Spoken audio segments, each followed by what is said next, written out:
Herkese salam. Bu günlərim istəyir abituriyent imtahanı olsun, istəyir MİQ və sertifikasiya imtahanları olsun. Bütün imtahanların əsas suallarından biri, qaçılmaz mövzularından biri olan feilin qrammatik məna növləri ilə bağlı bir dərs hazırlamışam. Əgər sizin də bu mövzuda hər hansısa bir probleminiz, çətinliyiniz varsa, öyrənmək istədiyiniz məqamlar varsa, bu videonu sona qədər izləməyi özü üçün hədəfləyə bilərsiniz. Videomuzu sona qədər izləyin. Demək olar ki, qrammatik məna növlərlə bağlı bütün məqamları, testlərə gələn bütün məqamları ələ almağa çalışacağam və bir də qrammatik məna növlərin daha asan yolla tapılma üsullarını sizə verməyə çalışacağam bu videoda. Ümid edirəm ki, siz də bu videodan kifayət qədər faydalana biləcəksiniz. Deməli belə, başladıq. Bilirik ki, feilin qrammatik məna növlərində, mən buraya yazıb qoymuşam əvvəlcədən ki, feilin qrammatik məna növləri bunlardır. Feilin qrammatik məna növləri ilə bağlı bir olan xüsusiyyətlərlə bağlı düşən sualları işləmək lazımdır. Bir də onların özlərini cümlə daxilində tapmağı başarmaq lazımdır. Deməli, feilin qrammatik məna növləri işlənilir bu üçlüyün üzərində. Subyekt, obyekt, obyekt və hərəkət. Bir də hərəkət. Yəni, bu üçlüyün üzərində hərəkət eləyib, bu üçlüyün üzərində araşdırma aparıb, feilin qrammatik məna növlərini təyin eləmək mümkündür. Subyektə, obyektə və hərəkətə, qarşılıqlı münasibətə. Qrammatik məna növlər ümumiyyətlə subyektlə obyektin qarşılıqlı münasibətinə əsasən formalaşır. Subyekt işi görəndir, obyekt üzərində iş görüləndir. Hərəkət də feildir. İndi gəlin biz buradan tapaq görün. Bunlarla qrammatik məna növləri necə tapırıq? Deməli, qrammatik məna növləri taparkən, bax, bura qeyd elədiyim üç xüsusiyyətin əsasında işləmək lazımdır, üzərində işləmək lazımdır.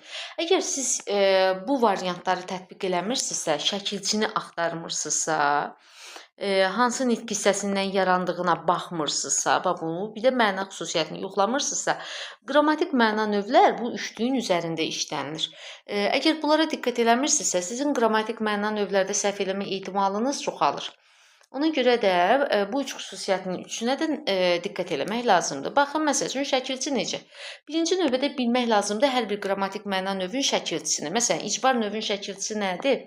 İcbar növün şəkilçisi dır, üstü 4, bir də t şəkilçisidir də. İbəcər yazıram, yəqin ki, bunu qüsur görməsiz.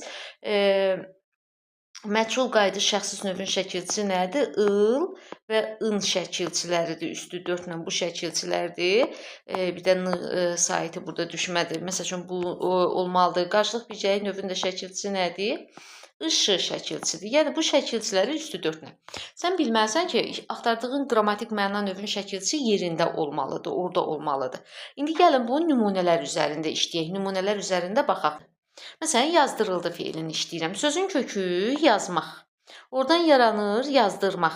Oradan yaranır yazdırılmaq. D-də burada şuuri keçmiş zamandır. Baxın, diqqətdə saxlamaq lazımdır. Burada həm dır şəkilçisi var, həm il şəkilçisi var. Bu icbarın şəkilçisidir.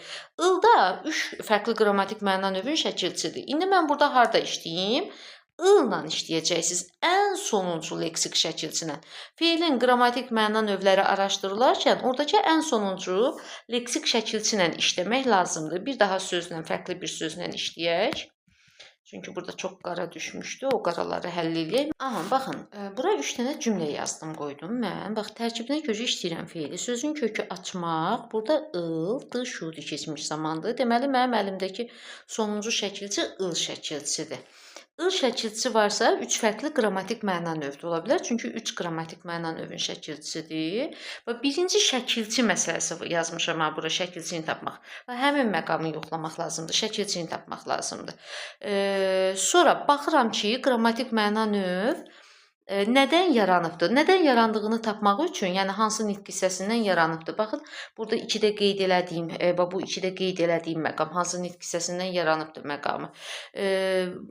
Bunu tapmaqdan ötəri sonuncu leksik şəkilçini, yəni o qrammatik məna növ şəkilçini silmək lazımdır. yaranıb da açmaq feilindən. Ümumiyyətlə, məlum növ xaric, yerdə qalanlar hamısı feildən yaranmalıdır. Əgər burada feildən yaranmayan feil olmayan bir nitq hissəsi görsək, deməli ki, o məlum növdə olacaq, digər qrammatik məna növlərdə ola bilməz. Sonra da mənanı yoxlayıram, üçüncüdə mənanı yoxlayıram. İndi tək-tək qrammatik məna növləri izah edəndə mənaları orada bir də qeyd edəcəm. Məktubun kimin tərəfindən açıldığı bilinmir deyənə bu məchul növdədir. Baxın, bu feilin, yəni açıldı feilinin bu cümlədə hər üç xüsusiyyəti, yəni şəkilçi tərəfi, şəkilçi xüsusiyyəti plus, yəni ödəndi, hansı nitq hissəsindən yarandığı, yəni bütün qrammatik məna növlər feildən yaranmalıdır. Bu da ödəndi. Məna xüsusiyyəti, məsələn, məchul növ feil axtarmış olsaydı, məchul növün xüsusiyyəti budur ki, işi kimin tərəfindən görüldüyü bilinməsin. Bu da ödəndi. Deməli ki, bu feil məchul növdə olan feildir. İndi gəlin buna baxaq. Məsələn, hava qaraldı. Əksəriyyət elə bilir ki, bu feil qayıdış növdədir. Çünki qayıdışın burada hava ifadəsi həm obyektdir, həm subyektdir. Yəni işi öz üzərində görür, hava qaralanda özü qaralır. Sanki adama qayıdış növ xüsusiyyəti verir. Bir də burada l samitin, l şəkilçinin görülməsi də adamı burada çaşdırır, bunu işləyənləri çaşdırır. İndi gəlin baxaq, sözün kökü qaradır, l götürdük. Birincisi bu l al şəkilçisinin l-sıdır. İndi bu başqa bir qrammatik qaydadır. Məna məqamda ora getməyəcəm mən. Baxın, bunun özünün üstündə işləyək. İkinci məqama baxıram. Hansı nitq hissəsindən yaranması? Mən dedim ki, məlum növ xaric digər bütün qrammatik məna növlər nədən yaranmalıdır? Feildən yaranmalıdır. Məsələn, mən burada l-nı silsəm, yəni sonuncu leksik şəkilçini silsəm, əlimdə qara sözü qalacaq, qara sifəti. Deməli ki, bu sifətdən yaranıbdırsa, yəni ad qrupu nitq hissəsindən yaranıbdırsa, bu qayıdış növdə olan feil ola bilməz. Deməli, bu feilimiz hansı növdə olacaqdır? Məlum növdə olacaqdır. Ona görə məlum növdə olur ki, digər qrammatik məna növləri yalnız feildən yarandığı halda məlum növ həm feillərdən, həm də adlardan yarana bilir. Deməli, mənim burada ikinci şərtim ödənmədiyinə görə, bax, buradakı ikinci şərt ödənmədiyinə görə bu feil məlum növə getdi. Ümumiyyətlə, yadımızda saxlayırıq ki, məlum növ daha çox baza rolunu oynayan bir qrammatik məna növdür. Yəni, digər qrammatik məna növə uyğun gəlməyən feilləri biz həmişə məlum növün içərisinə atırıq, yəni orada qalır. İndi gələk bu feili işləməyə, fikrini bildirdi. Sözün kökü bilmək. Burada dır şəkilçisi var. İcbar növün şəkilçisidir dır şəkilçisi. İcbar növün şəkilçisi var. Dırı silsəm, baxın, dırı silsəm, əlimdə qalır bilmək feili. Feildən də yarandı. Yəni, burada baxın, birinci şərtdə ödəndi, ikinci şərtdə ödəndi. Yəni, şəkilçi var, feildən yaranıb. Bu da ödəndi. İndi mənə nə lazımdır? Üçüncü şərti ödəmək lazımdır. İcbar növ işi başqasına məcbur icra elətdirir. Yəni, başqası tərəfindən icra olunur. Fikrini bildirdi deyəndə o özü, yəni bu işi özü gördüyünə görə burada nə alınmadı? Məna xüsusiyyəti alınmadı. Yəni, baxın, mən bu üç feilin üstündə sizə qrammatik məna növlərinin tapılmağının üç əsas şərtini, əsas xüsusiyyətini göstərdim. Birinci feilimizdə hər üç şərt ödəndiyinə görə feil oldu mənə lazım olan qrammatik məna növdə, məchul növdə. İkincidə İkinci şərt, yəni feildən yaranma hissəsi ödənmədiyinə görə məlum növdə oldu. Üçüncüdə üçüncü şərt ödənmədi. Yenə də feilimiz məlum növdə oldu. İndi gəlin bunlara tək-tək qrammatik məna növlərin özündən baxaq. Baxın, məlum növün 3 dənə əsas xüsusiyyəti var. Onun xüsusi bir şəkilçisi yoxdur. Yəni, məlum növün hər hansı bir xüsusi şəkilçisi yoxdur. O, feilin istənilən bir leksik şəkilçisini qəbul edə bilər. Həm adlardan, həm feillərdən yarana bilir. İkinci xüsusiyyəti budur. Digər qrammatik məna növlər yalnız feillərdən yaranır. Bayaq da qeyd eləmişdim. Quruluşçada sadə düzəltmə mürəkkəb ola bilir. Digər qrammatik məna növləri leksik şəkilçi vasitəsilə yarandığı üçün onlar sadə ola bilmirlər. Ya düzəltmə olacaqlar, ya mürəkkəb olacaqlar. İndi gəlin buna nümunə üzərində baxaq. Məsələn, yazmışam bura məktublaşmaq sözünü. Baxın, burada məsəl üçün sözün kökü məktub. Məktubdan nə yaranır? Məktublaş yaranır. Laş leksik şəkilçidir. Maq da qrammatik şəkilçidir. Həm məstər şəkilçi. Həm burada hər hansı bir qrammatik məna növün şəkilçisi yoxdur. Həm də burada mən sonuncu leksik şəkilçini silsəm, bayaq qeyd elədim ki, feilin nədən yarandığını, ümumiyyətlə sözün nədən yarandığını tapmaq üçün son leksiki silmək lazımdır. Əlimdə məktub ismi qalır. Məktub bu isimdir. Deməli ki, bu adlardan yaranıbdır deyənə. Məktublaşmaq feili hansı növdədir? Məlum növdədir, məlum növdə. Əslində biraz orada məzmunda qarşılıq birgəlik məzmunu var, qarşılıq məzmunu var. Sonra gələk ikinci sözə. İkinci sözün kökü nədir? Düşün, düşünmək. Bu ümumiyyətlə konkret sadə sözdür. Sadə sözdürsə deməli ki, 100% məlum növdədir. Deməli bu mövcud oldu məlum növdə. Sonra imza atmaq. Burada imza atmaq bir yerdə mürəkkəb feildir. Belə olanda həmişə onun ikinci tərəfinə, hərəkət tərəfini tərkibə görə təhlil edirik. Sözün kökü burada atmaq sözüdür, at sözüdür, atmaq feili. Maqda məstər şəkilçisidir, nəsə eybəcər düşdü. Deməli ki, bu da hansı qrammatik məna növdədir? Məlum növdə olan feilimizdir. Ümumiyyətlə, məlum növ baza rolundadır. Digər qrammatik məna növə uyğun gəlməyənləri həmişə məlum növə göndəririk. Deməli, indi tək-tək qrammatik məna növlərinin özlərinə baxaq, olan xüsusiyyətlərini tapaq və onları cümlə daxilində birini digərindən fərqləndirməyə başaraq. Diqqət edirsinizsə, burada 3 qrammatik məna növü, məchul, qayıdış və şəxssiz növü bir yerdə yazmışam. Səbəb odur ki, bu qrammatik məna növlər iki xüsusiyyətinə görə bir-birinin eynidir, bir-birinin oxşarıdır. Deməli, birinci xüsusiyyət orada şəkilçi məsələsidir. Onların şəkilçiləri eynidir. Baxın, şəkilçiləri də eyni yazmışam, üçün qarşısındadır. Və ikinci xüsusiyyət isə onların feildən yaranmasıdır. Onların hər üçü nədən yaranacaq? Feildən yaranacaq. Bu üç xüsusiyyət, iki xüsusiyyət onların üçündə eynidir. Burada fərqli olan onların sadəcə üçüncü xüsusiyyəti olan məna xüsusiyyətidir ki, məna xüsusiyyəti bir-birlərindən onları fərqləndirir. Bundan ötəri, məsəl üçün, testdə gəlib qarşımıza çıxıbsa ki, bu qrammatik məna növlərdə məchul, qayıdış, şəxssiz hər hansısa birini seçməklə bağlı biz test işləyiriksə, onda nə edirik? Birinci köklənirik şəkilçiyə. Mən əvvəlcə buradakı nümunələrlə işləyəcəm, bu ikili ilə işləyəcəm. Yadımızda saxlayırıq ki, bu şəkilçiləri görəndə həmişə çalışın ki, birinci qayıdış növdən işləyəsiniz. Çünki qayıdış növü işləmək daha məchul və şəxssizdən daha bir addım daha rahatdır. Birinci növbədə sözün götürürəm şəkilçisini. Şəkilçisini götürdüm. Bunun şəkilçisi oldu çəkmək və daha doğrusu kökü oldu çəkmək, şəkilçisi oldu il şəkilçisi, di də burada şuhudi keçmiş zamanın şəkilçisidir. Il şəkilçisi var. Ilı buradan siləndə əlimdə nə qalır? Çəkmək feili. Yəni feildən feil yarandı. İki xüsusiyyət. Bax, buraya yazdıq. Bu iki xüsusiyyəti ödəndi. İndi baxın. Qayıdış növünün xüsusiyyəti budur ki, obyekti ilə subyekti eyni anlayışdır. Burada obyekt nədir? Duman. Yəni üzərində iş görülən çəkilmək hərəkəti dumanın üzərində görülür. Subyekt nədir? Yenə də duman. Çünki çəkilmək hərəkətini icra edəndə dumanın özüdür. Əgər iş öz üzərində icra olunursa, əvvəldəki iki xüsusiyyət də yerinə yetirilibsə, deməli ki, o qayıdış növdə olacaqdır. İndi gəlin ikinci nümunəyə baxaq. Deməli, sözün kökü dinc sözüdür, dinc. Şəkilçi nədir? Dinc, dincəl. Şəkilçi isə burada əl şəkilçisidir. Biraz sıx yazdım, eyb yoxdur. Al şəkilçisidir. Yəni, baxın, burada qarşısında yazım. Şəkilçi al, üstü 2 şəkilçisidir. Baxın, buradakı şəkilçi aldır. Yəni, burada ıl, n şəkilçisi yoxdur deyənə, konkret burada qayıdış növdə feil ola bilməz. Baxmayaraq ki, məna qayıdış məzmununu ifadə edir. Dincələn ruhun özü olduğuna görə, obyekt də, subyekt də ruh olduğuna görə məna baxımından qayıdış məzmunu olsa da, qrammatik cəhətdən qayıdış növdə sayılmır. Çünki şəkilçi yoxdur. İkinci tərəfdən də lap siz ikinci qaydanı da yoxlaya bilərsiniz. Burada al şəkilçisini silsəm, əlimdə dinc sifəti qalacaqdır. O da ad qrupu olduğuna görə yenində qayıdış növdə deyil. Deməli, buradakı ikinci feilimiz qayıdış növdə deyil, amma birinci feilimiz qayıdış növdədir. Bir də deyirəm, qayıdış növ feillərdə obyektlə subyekt üst-üstə düşür. Eyni olur. Ona görə də testlərdə sual olar ki, hansı qrammatik məna növün obyekti və subyekti eynidir. Söhbət gedir qayıdış növ feillərdən. Gələk indi ikinci nümunələrimizə baxaq. Baxın, bu nümunələrimizə baxaq. Əgər testlərin içərisində ıl, ın gördüm sözün üstündə, qayıdış növü olanları tapdım, seçdim, qoydum qırağa, qalır məchulla şəxsizi bir-birindən fərqləndirmək. Orada artıq növbəti addımları da atmaq lazımdır. Tapşırıqlar yoxlandı. Baxın, məchul növ feillə şəxsiz növ feilin fərqləri bundan ibarətdir ki, məchul növ feilə aid mübtəda ola bilir cümlədə.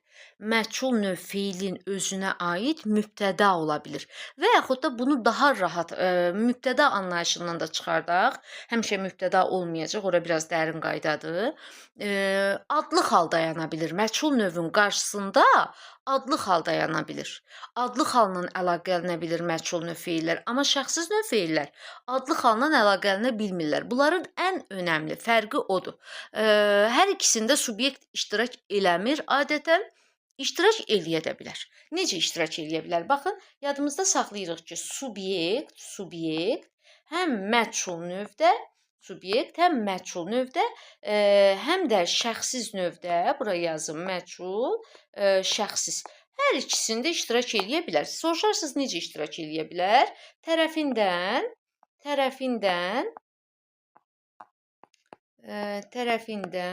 bir də vasitəsilə. Qoşmaları vasitəsilə, yəni sözləri vasitəsilə subyekti həm məchulda, həm şəxsizdə cümləyə gətirmək olar. Bunların ortaq tərəfidir. Bunların növbəti ikinci ortaq tərəfi ondan ibarətdir ki, heç birində subyekt cümlənin mübtədası olmayacaqdır. Yəni sən cümləyə subyekti gətirə bilərsən, amma o cümlənin mübtədası olmayacaqdır. Amma önəmli fərqi ondan ibarətdir ki, əgər məchul növ feil cümlənin xəbəridirsə, həmin cümlədə həmin xəbərə aid mübtəda iştirak eləyə bilər, amma şəxsiz növ feil cümlənin xəbəridirsə, o cümlədə artıq mübtəda iştirak eləməyəcəkdir. Amma bu məqamda diqqətdə saxlayırıq. Təsriflənən feil formasında cümlənin xəbəridirsə, şəxsiz feil həmin cümlədə mübtəda iştirak eləməyəcək. İnanın ki, mən sizə o qədər incə məqamları, o qədər incə detalları çatdırıram ki, siz bunu başqa videolarda görməyəcəksiniz. Həqiqətən də bu dərəcədə incəliklərinə, bu dərəcədə xırdalıqlarından demək olar ki, izah edilmir müəllimlər tərəfindən. İndi gəlin yoxlayaq bunları test üstündə, əvvəlcə cümlələr üzərində məchul şəxsiz ayıraq, sonra digər xüsusiyyətlərinə baxaq. Məsələn, tapşırıqlar yoxlanıldı. Sözün kökü nədir? Sözün kökü yoxlamaq feilidir. Yoxlamaq feilindən qələmimizi dəyişək. Yoxlamaq feili burada leksik şəkilçidir. Şəkilçisini aldım. Baxın, buradakı şəkilçini aldım. Yəni məchulun, şəxsin və qayıdışın şəkilçisini aldım. Tapşırıqlar yoxlanılanda bu avtomatik görsənir ki, iş öz üzərində icra edilmir. Deməli ki, bu dəqiq qayıdış növdə deyil. İndi qaldıq məchulla şəxsin arasında. Qarşısında nə dayanıbdır? Tapşırıqlar. Tapşırıqlar hansı haldadır? Adlı haldadır. Adlı haldadırsa, deməli ki, bu olacaqdır məchul növ feil. Çünki bayaqlarında qeyd elədiyim məchul növ feillər adlı xalla əlaqələnə bilir, şəxsiz növ feillər isə adlı xalla əlaqələnə bilmir. Yəni, ən önəmli tapılma məqamı budur. Həyət süpürüldü. Sözün kökü süpür. Şəkilçi nədir? Ül şəkilçi var. Burada süpürülən nədir? Həyət. Həyət hansı haldadır? Adlı haldadır. Həyət kimin tərəfindən süpürüldü? Nə bilim mən, qadın tərəfindən. Məsələn, deyək ki, qadın tərəfindən həyət süpürüldü. Yəni kiminsə tərəfindən süpürüldü. Burada subyekt yoxdur, iştirak eləmir, amma tərəfindən qoşmasına mən onu cümləyə gətirə bilirəm. Və şəxsiz məchul feil cümlənin xəbəri olanda cümlədə mübtəda iştirak eləyir və həmin mübtəda obyekt olduğuna görə testlərdə bizə deyir ki, hansı nümunədə obyekt subyektin yerini tutubdur. Bu sualın cavabı məchul feildir. Çünki cümlənin əslində normalda mübtədası subyekt olmalıdır, amma məchul feil cümlənin xəbəri olanda cümlənin mübtədası obyekt olduğuna görə obyekt subyektin yerini tutmuş sayılır. Və gəldik növbəti iki cümləmizə. Burada qapıya qol vuruldu. Burada diqqət edin ki, feil qol vurulmaq feilidir. Yəni mürəkkəb feildir. Mürəkkəb feil olanda, yəni ona bütövlükdə yanaşmaq lazımdır. Bütövlükdə yanaşıram, amma ikinci təbii ki tərəfə baxacağam ki, vurul, yəni ıl şəkilçisi var. Təbii, mürəkkəb sözlər tərkiblərinə görə təhlil edilməz. Mən sadəcə burada şəkilçini göstərirdim sizə. Baxın, bunun qarşısında hansı hal dayanıbdır? Yönlük hal dayanıbdır. İstəsək belə, biz qol vuruldu feilin əvvəlinə adlı hal gətirə bilmərik. Hətta götürün onu başqa nümunələrdə işlədim, qol vuruldu. Ora adlı hal gəlməyəcək. Deməli ki, o heç vaxt məchul növdə olmayacaqdır, şəxsiz növdə olacaq həmin feil.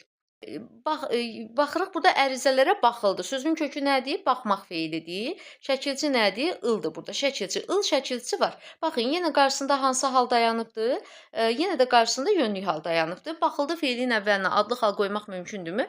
Yenə də baxıldı feilin əvvəlinə adlı hal qoymaq mümkün olmadığına görə həmin feildə məchul növdə yox, şəxsiz növdə sayılır. Çünki onun qarşısında adlı halı işlətmək mümkün deyil. Şəxsiz növ feillərlə bağlı bəzi məqamlarda, testlərdə çox istifadə olunan bəzi məqamlarda qeyd edeyim, şəxsiz növü yekunlaşdıraq. Deməli, testə salınır ki, əgər cümlədə şəxsiz növ feil iştirak edibdirsə, həmin cümlədə mübtəda ola bilməz. Bu fikir yanlış fikirdir. Nəyə görə yanlış fikirdir? Birinci növbədə şəxsiz feil deyəndə, burada ümumiyyətlə bizə feil deyəndə, o bizə dəqiq demir ki, orada təsriflənən feildir, yoxsa təsriflənməyən feildir. Ola bilsin ki, cümlədə şəxsiz feil təsriflənməyən feil formasında iştirak edibdir. Məsəl üçün, belə bir cümlə yazıram. İşə baxılanda,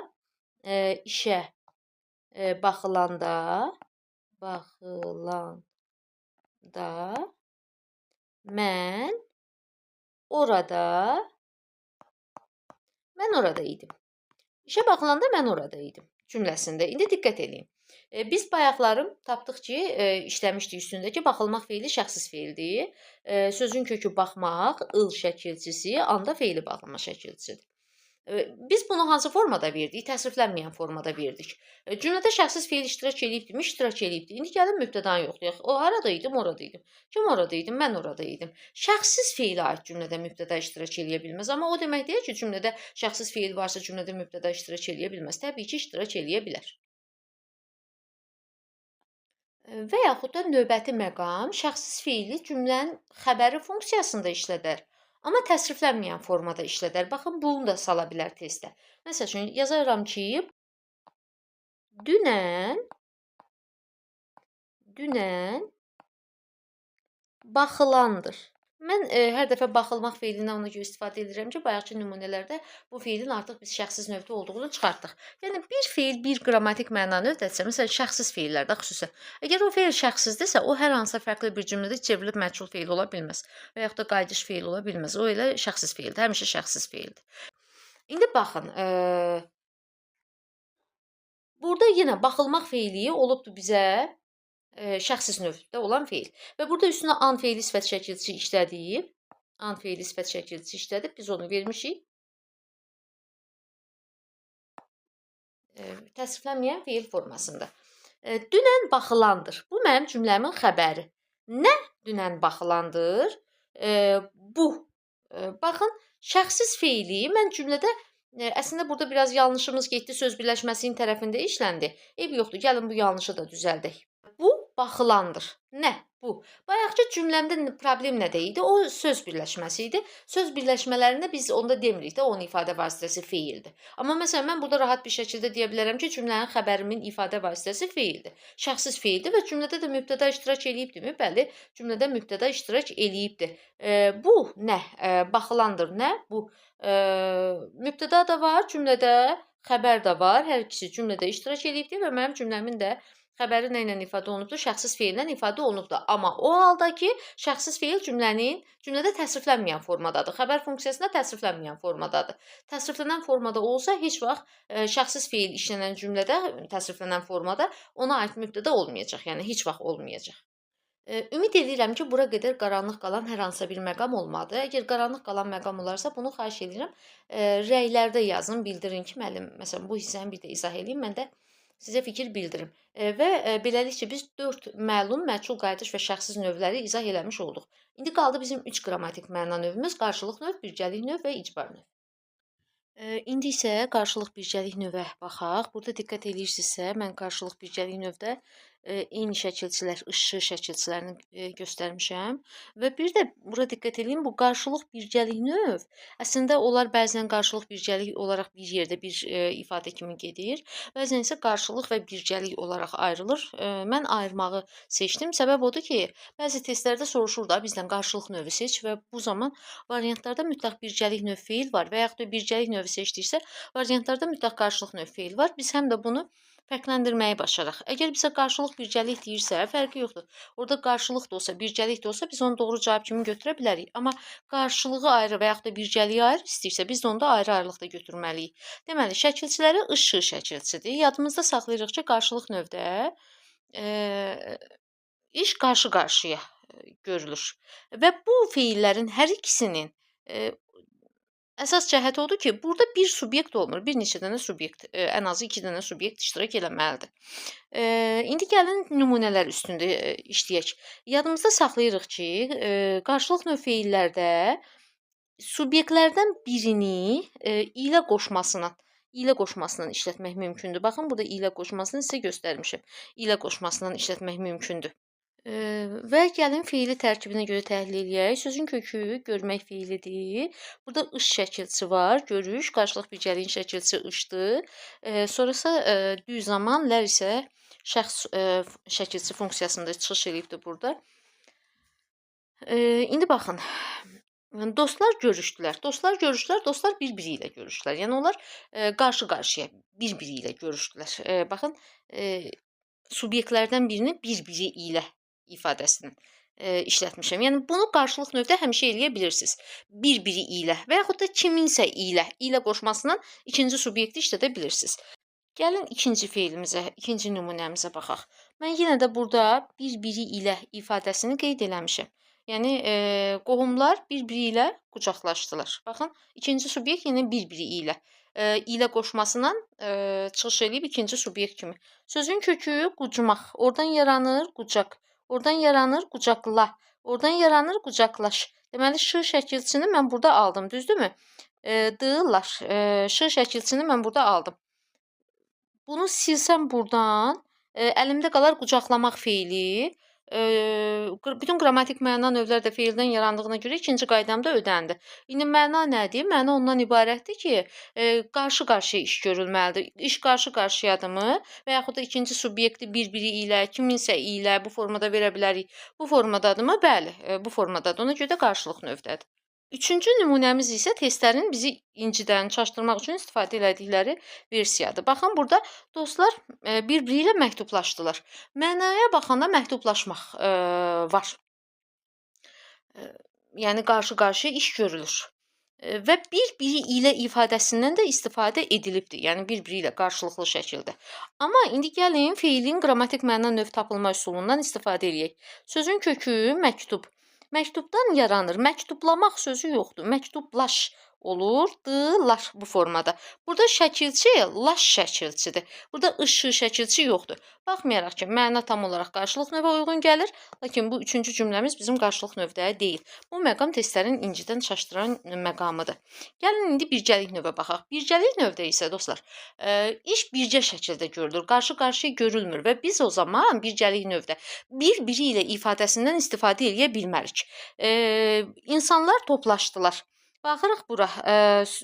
Toplaşanda mənaya diqqət edin. Bircə toplaşırlarmı? Bəli, bircə toplaşırlar. İnsanlar bir-biri ilə toplaşdılar deyə bilərəmmi? Xeyr.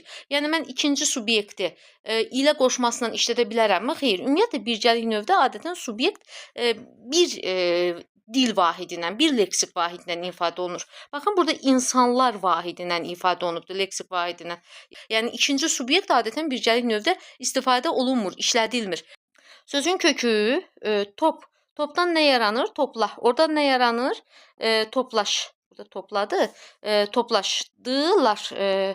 Dılar. Bu formada getdi. Ş şəkilçi varmı? Var. Mən ş şəkilçini silsəm, əlimdə nə qalar? Toplamaq feili. Deməli, şəkilçi var, feildən feil yarandı. Məna da toplaşanda iş bircə şəkildə görüldüyünə görə oldu bircəlik növdə olan feil.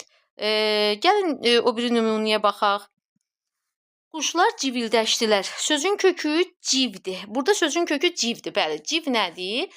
Təqlidi sözdür. Hər hansısa bir nitq hissəsi demirik ona. Civdən nə yaranır? Civildə yaranır. Oradan da nə yaranır? Civildəş yaranır.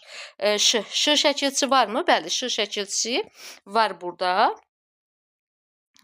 Qarşılıq bircəliyin şəkilçisi var. Silsəm əlimdə civil demək feili qalar. Feildən yaranıbdır. Quşlar civildəşəndə bircə şəkildə civildəşirlər, yoxsa bir-biri ilə civildəşirlər? Bircə şəkildə civildəşirlər, bir-biri ilə civildəşmirlər. Quşlar bir-biri ilə civildəşdilər işləsəm bu yanlış olur. Deməli ki, bu da bircəlik növdə olan feilimiz oldu, hər iki feil. İndi gəldik üçüncü məqama. Bütün diqqətimiz bura toparlayırıq. Yadımızda saxlayırıq ki, qarşılıq növdə olan feili növdə olan feili bərabərdir. Hər üç şəxsin birinci, ikinci və üçüncü şəxslərin həm təkində, həm də cəmində işlətmək mümkündür. Yəni, bu mümkündür. Nəyə görə mümkündür? Çünki ikinci subyekti biz ilə qoşmasına bir yerdə istifadə edirik. Ona görə də mümkündür. Amma bircəlik növdə olan feili yalnız birinci, ikinci, üçüncü şəxslərin və birinci, ikinci, üçüncü şəxslərin, buraya yazım, bircəlik yalnız olur, bərabərdir birinci, ikinci və üçüncü şəxslərin cəmində işlədə bilərəm. Yalnız cəmində işlədə bilərəm. Təkində işlədə bilmərəm mən onu. Səbəbi isə odur ki, əgər feil bircəlik növdədirsə, biz onun subyektini adətən bir leksik vahidlə ifadə edirik. Yəni, ikinci leksik vahidi işlətmirik cümlədə. Ona görə də istifadə eləmirik. Ona görə də onlar təkdə ola bilmirlər. İşi görən çoxdur, çoxluq təşkil eləyir. Yəni cəmdədir, cəm halındadır. Amma leksik vahid olaraq bir leksik vahiddir. Adətən onun üstündə cəm şəkilçisi olur və yaxud da cəm şəkilçisi olmasa da, məsəl üçün toplu isimlərlə ifadə oluna bilir. Bircəlik növ feillərin subyekti və yaxud da cəm şəkilçili sözlərlə ifadə olunur, çünki çoxluq təşkil eləyir. Amma bir leksik vahid olaraq istifadə olunur deyənə bircəlik növ feillər yalnız birinci, ikinci, üçüncü şəxslərin cəmində işlənir, təkində işlənmir. İndi gəlin gəzişdi feili ilə işləyək. O otaqda gəzişdi. Sözün kökü gəzmək. Burada ış şəkilçisi var. Mən birbaşa sizə doğru cavabı göstərmişəm ki, bu feil məsəl üçün baxıram burada ış şəkilçisi var. Gəzmək feilindən yaranıbdır, ış şəkilçisini silsəm. Amma baxın, o işlədə bilirəm əvvəlində. Əgər feilə subyekti o-la verə bilirəmsə, həmişə bircəliklə qarşılığı fərqləndirmək və yaxud da həmin feilin sırf bircəlikdə işləndiyini tapmaqdan ötəri həmin feili o əvəzliyi ilə işlədin. Nəyə görə o əvəzliyindən istifadə edeyim? Məsələn, niyə məni, səni yox, onu? Çünki o əvəzliyi elə bir əvəzlikdir ki, onu istənilən bir feilin əvvəlinə qoymaq mümkündür. İstəyir insan anlayışı olsun, istəyir cansız əşya olsun, istəyir digər canlı varlıq olsun. Amma mən, sən yalnız insan anlayışı bildirdiyinə görə, məsələn, cansız varlıqlara məxsus olan hərəkəti və yaxud da digər insandan başqa digər canlı varlıqlara məxsus olan hərəkəti sən mənlə, səndən işlədə bilməyəcəksən və onda yenə sənin beynin qarışa bilər orada. Ona görə də o ən gözəl əvəzlikdir. Bütün məqamlarda istifadə edilə bilir. Həmən işlədin onunla. Əgər siz feili onunla işlədə bilirsinizsə, ış şəkilçisi qəbul edilmiş feili, bu artıq bircəlik növdə sayılmayacaq. Onda bərabər də hansı növdə sayılacaq? Mən sizə lap videonun əvvəlində demişdim ki, məlum növ feillər bizim üçün bir baza rolunu oynayır da, yəni digər növlərə uyğun gəlməyəni biz məlum növə atırıq. Və yaxud da məsəl üçün girişmək feilinə baxaq, girişmək. Tutaq ki, sizə feili bu formada veriblər. Girişdi. Məsəl üçün o girişdi. Burada baxırsan ki, sözün kökü girmək, oradan iş, di şuhudi keçmiş zaman. İndi baxın. Iş şəkilçisi var, feildən yaranıbdır, iki tərəf düz gəlir. Məsələn, biz işə girişdik olsa, sanki birgə görsənir. Amma həmən əvvəlinə onu gətirirəm, o işə girişdi. O girişdi. Mümkündürmü? Mümkündür. Əgər biz onu subyekt kimi istifadə edə biliriksə, bu feil artıq bərabərdir. Yenə hansı növdə olacaq? Bərabərdir. Bu feil də yenə də məlum növdə olacaq. Və gəldik sonuncu qrammatik məna növümüz olan icbar növ feillərə. Yadımızda saxlayırıq ki, icbar növ feillər yaranır dırtı şəkilçisi vasitəsilə və icbar növ feillərin tapmaqda ən önəmli məqamlardan biri də bir şeyə diqqət eləyin. İcbar növ feillər təsirli feildən yaranır, plus sonda da yenə də təsirli feil alınmalıdır. Yəni təsirsizdən təsirli yaranıbdırsa, o icbar növ olmayacaq və icbar növ feillərdə adətən iki subyekt olur bu feillərdə də qarşılıq bircəlik növdə olduğu kimi. Və adətən çox hallarda ikinci subyekt, yəni əsas subyekt deyərdim ona. Çünki işi görən subyekt məhz odur.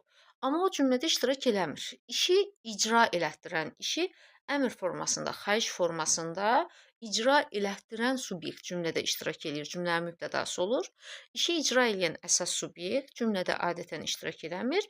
Əgər iştirak eləyərsə, cümləyə yönlük hal formasında daxil olur.